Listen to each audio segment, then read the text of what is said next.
त्यो कपडाहरू चाहिँ तपाईँको यो खालको फाल्लेका कपडाहरू पेलेर चाहिँ यहाँ रुई बनाइरहनु भएको छ। आफ्नो घरमा भएका फालिएका कपडाहरू चाहिँ बाहिर नफाल्नु होला। यसरी जम्मा गरेर राख्नुभयो भने चाहिँ सिरक अनि डर्सनाहरू बन्द रहेछ होइन। यहाँ चाहिँ भाइले मजाले पेलिरहनु भएको छ कपडा। अरू टिम कता गए आज?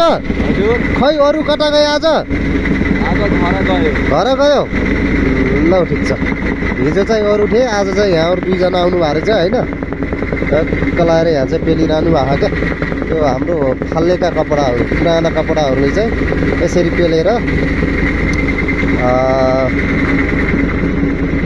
रुई निकाल्दै हुनुहुन्छ। यहाँ कति कमाइ हुन्छ? कमाइ कति हुन्छ? हो ल, यहाँलाई चाहिँ थाहा छैन अरे। ल है गाइजहरू, मेरो भिडियोलाई चाहिँ मजाले अन्तिमसम्म हेरिदिनु होला।